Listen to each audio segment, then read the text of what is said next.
Have you ever been told something so simple that it ended up playing on your mind for hours? Well, listen carefully. There are 3 nicknames that can do exactly that in a woman's mind. We're not talking about cheap magic or recycled seduction manuals. We're talking about practical psychology, those little phrases that trigger emotions without the other person even noticing. The ironic thing is that most men never use them.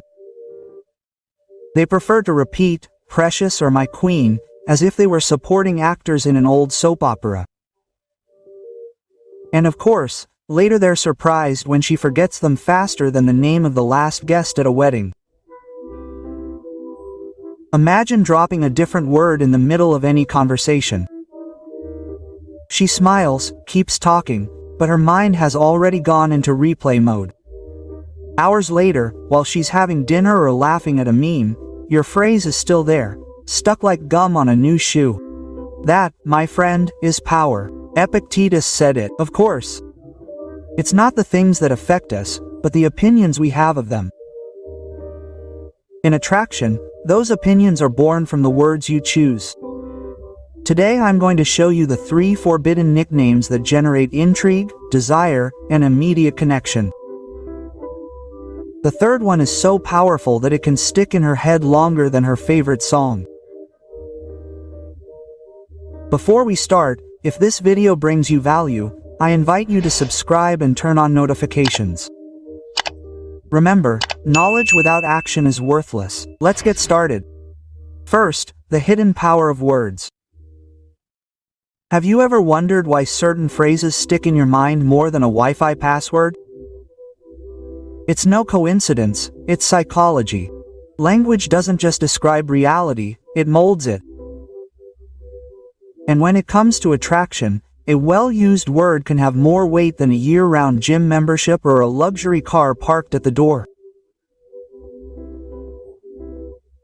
Look, most men think that in order to please a woman, they need grand gestures, face palms, endless messages, flowers that look like a funeral bouquet. The irony is that many times a well-placed comment leaves a bigger impression than all those shows combined. Words work as detonators, little buttons that ignite hidden emotions. And the best part is that she doesn't even have to consciously understand it.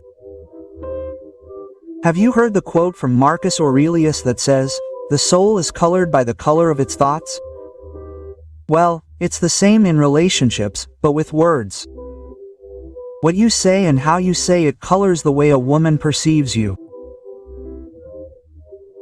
You could come across as the boring guy who throws out recycled compliments, or you could come across as the intriguing guy who knows exactly what to say to stick in her mind.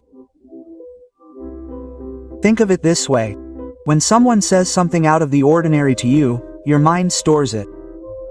If I say, "You're my problem," in the right tone, it's not just a statement, it's a challenge, an invitation to think about me, even when you don't want to. And here's the trick. The right words resonate. They don't need to be repeated 1,000 times because once said at the right time, they multiply in the listener's head.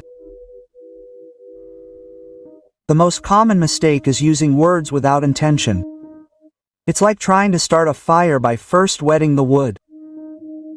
Many men repeat catalog compliments and then get frustrated because they don't make an impact.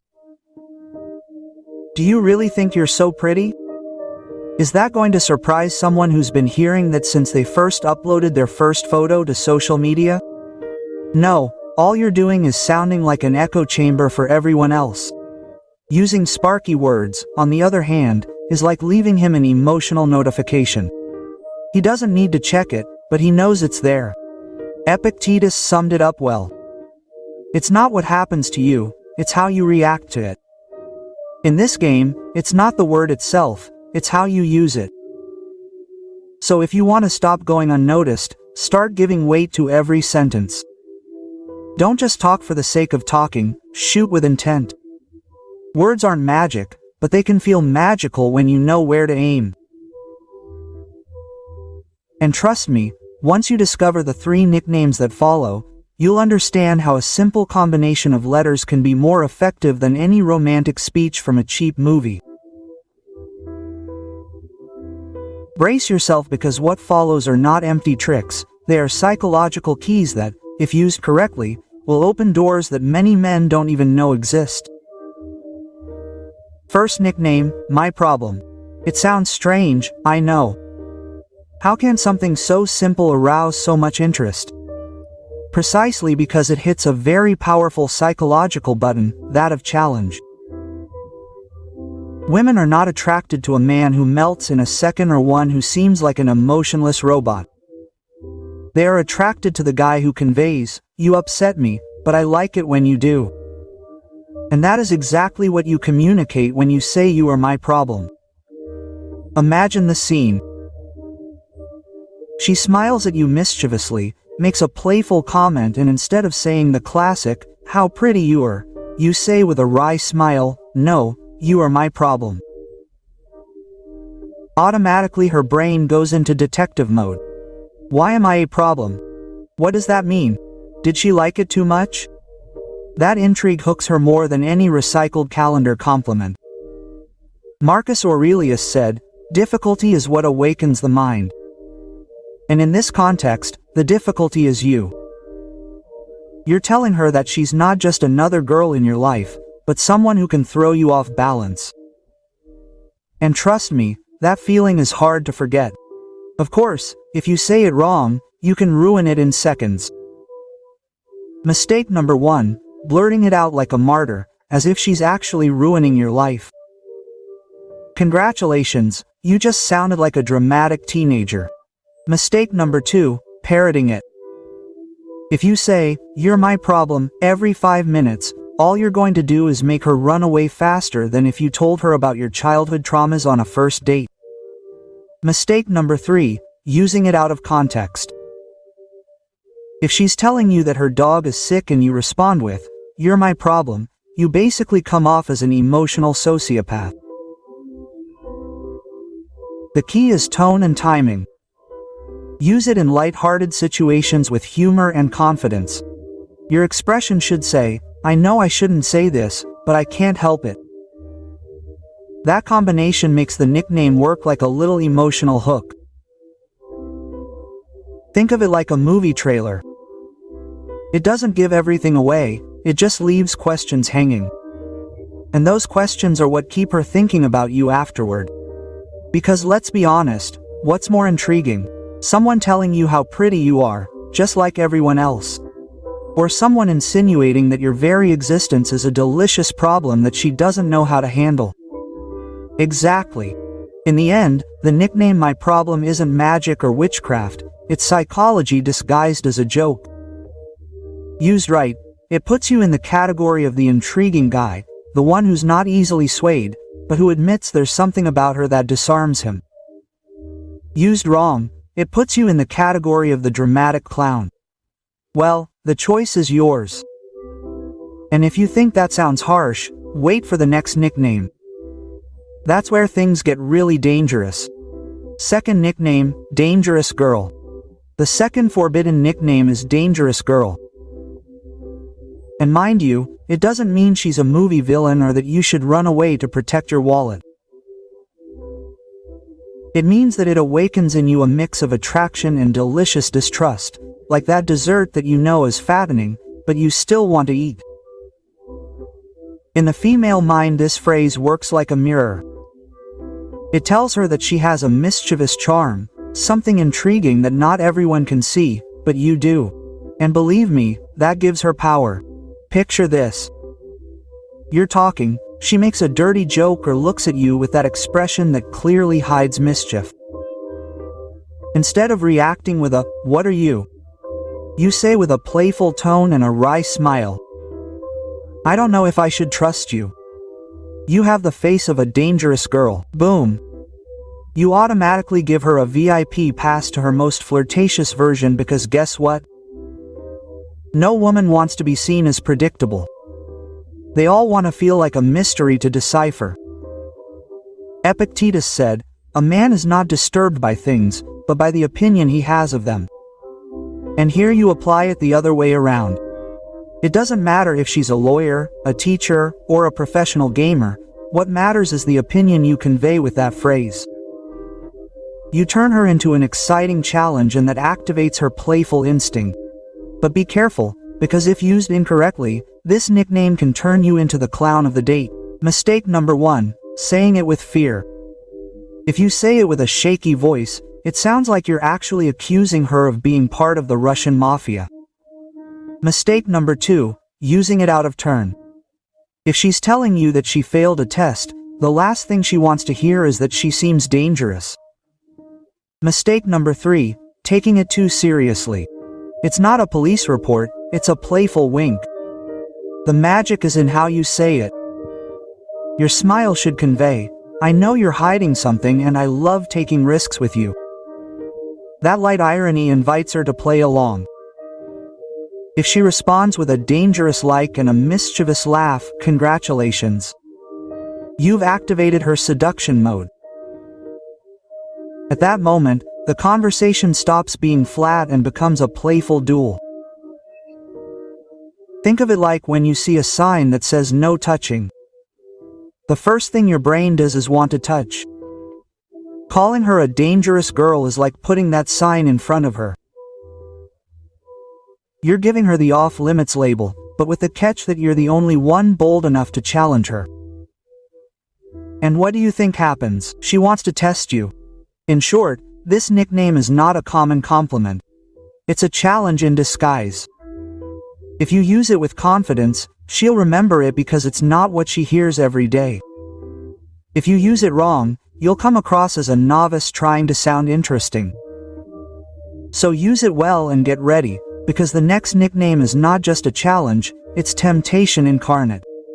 Nickname number 3, my temptation. And here we enter delicate territory, because used well it's dynamite, but used wrong, it makes you look more desperate than a teenager checking his WhatsApp account every 2 minutes.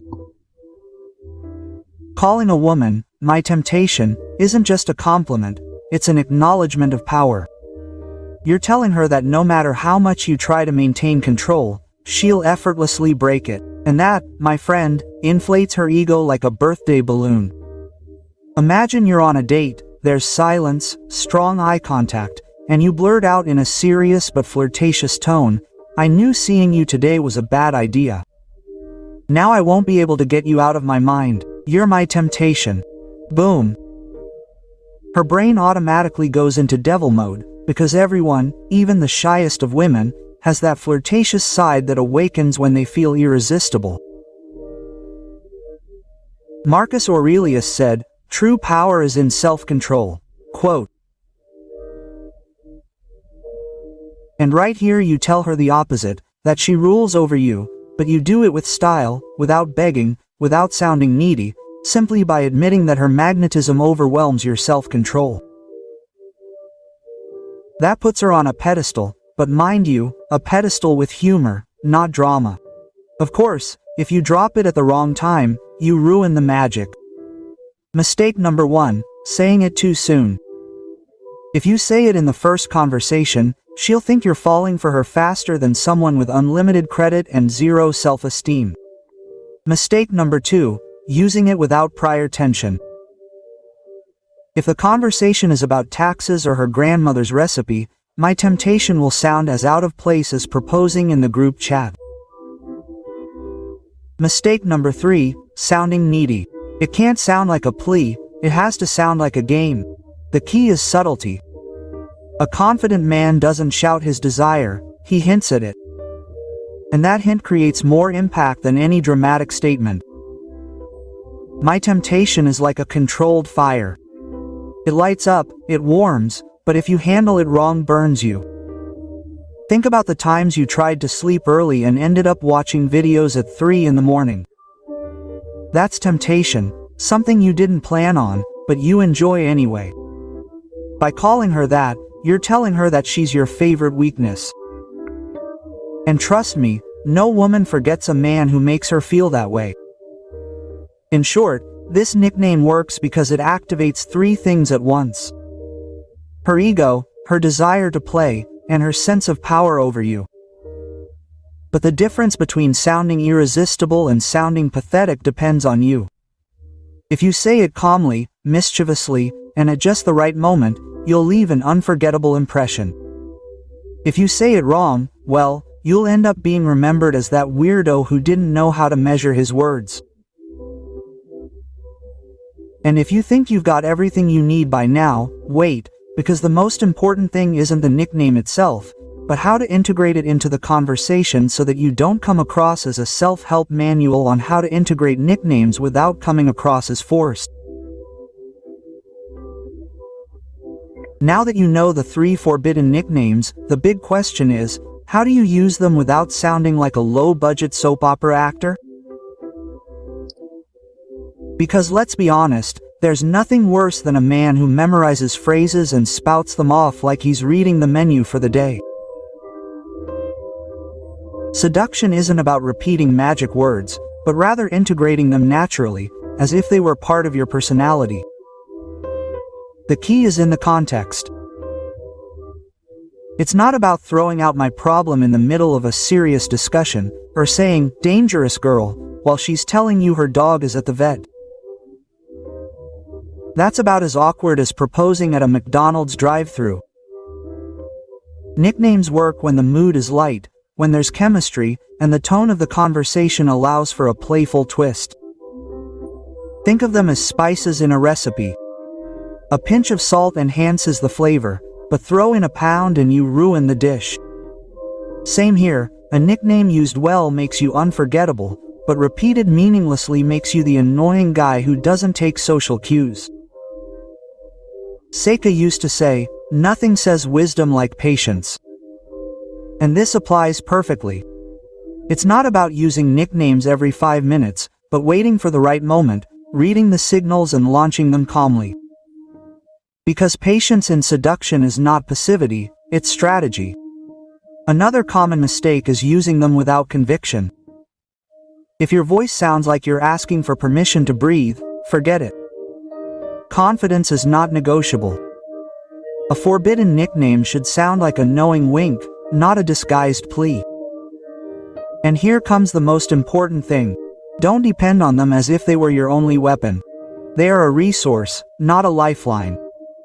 True attraction comes from your attitude, from how you express yourself, from the confidence you transmit. Nicknames only enhance that. If there's no spark, they're not going to create it by magic. Imagine playing poker. You can't show your cards all the time. You have to leave mystery. Same with nicknames, one here, another there, always at the right time. And when you do, watch their reaction. If they smile, if they respond with intrigue, if they get into the game, you're good to go. Okay. If they go silent or change the subject, let go of the string and switch tactics. In short, integrating them without seeming forced is all about balance. Use them as a spice, not the entire recipe. Let them know that you don't need pre-written phrases to be interesting, but that you know how to play with them to heat up the conversation. And trust me, when you achieve that balance, you won't just remember the nicknames, you'll remember how they transform the way you connect. In the end, it all comes down to this. Words aren't magic, but used with intention, they can leave deep impressions. My problem sparks intrigue, dangerous girl ignites the game, and my temptation activates desire.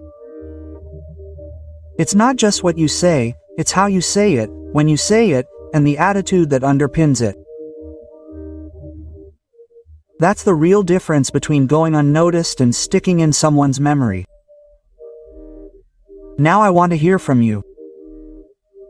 Tell me in the comments which of these nicknames you find most powerful and how you would use it in a real conversation. I love reading your stories because there's always something new to say. Anecdotes that help us all learn a little more. I'm going to pin the most interesting comments so the entire community can see it. If this video was valuable to you, remember to subscribe and activate the notification bell so you don't miss any new content where we continue exploring practical psychology, intelligent seduction, and secrets that very few people actually apply. And if you want to keep learning right now, I recommend that you watch the next video that appears on the screen. Because there I delve into another psychological resource that naturally multiplies your attractiveness. Thanks for staying until the end. Remember, attraction isn't in repeating phrases, it's in the confidence with which you choose to use them. See you in the next one.